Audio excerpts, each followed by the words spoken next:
آقا یه پلاستیک میدی؟ یه 50 تومن سیب زمینی میخواستم. خدای شکر دشت آخر شوی من خدایی انکل پول داره انا با فروش بکنم. سلام آقا.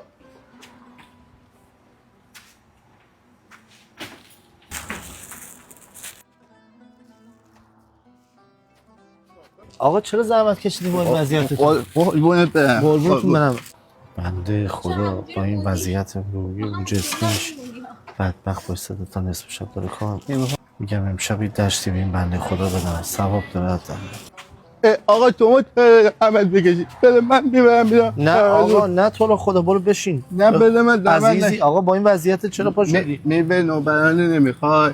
اینو این شبلنگه تازه بیرون اومده. شبلنگاش اینقدر خوشمزه خیلی خوبه. آبداله. چشم بذار قربونت برم بذار اشکال نداره. دیگه هلو دردالو گیلات هم داره. بذار از همشون یه خورده بذار دیگه. خدا یه جوری خیلت بده.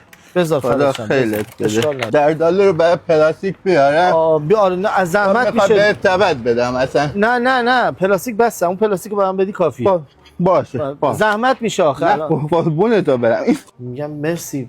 چقدر شد مبلغش؟ قابل نداره. فدات بشه مرسی. کلا شد 1,700. 1,700 با این توت فرنگی دیگه. اونم گذاشتم برات. ممنون مرسی. شب خوبی داشته باشید. خیلی متشکرم مرسی ممنون. آقا ببخش توت فرنگیتون جا گذاشتی. تو سالم بودی؟ تو روحت منو ببین. آقا بازار خراب بارم باید بپوشم. آقا یعنی چی؟